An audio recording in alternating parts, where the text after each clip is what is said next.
ngayon, papalitan natin ang ating wall ng medyo may accent pero aesthetic sa murang halaga. So, we will make this from this to this. So guys, ang kailangan lang natin ay PVC fluted panel. PVC fluted panels brown na ito ay 590 pesos each. At ito. So, ilalagay ko rin sa comment box kung magkano ito at kung saan ko nakuha yung supplier nito. Pero may iba-iba sila ng design guys. May mga colorful. Kasi may iba-iba silang mga design nito na pwede kayong mamili. This is 2,000 pesos each. So, napakalaking tipid dun sa supplier kung ilalagay kayong o-order.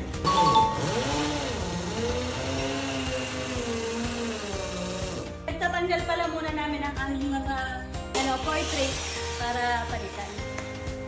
Kapag mga walang ganap, eto tayo, instant architect ng mga bahay natin.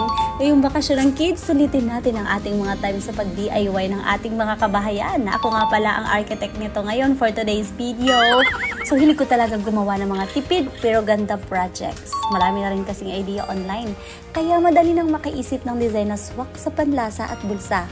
So, ito na nga ang ating instant ganda na walling. Naglagay ako ng 12 pieces na PVC fluted panels, 590 pesos each yan.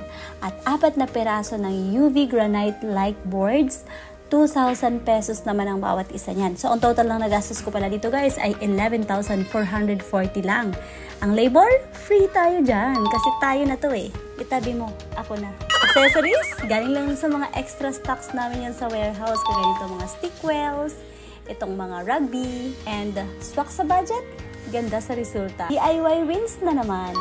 8:30 PM kami nag-start and 12:34 AM kami natapos. And tada! Ayan na guys, ang DIY glow up ng sala namin.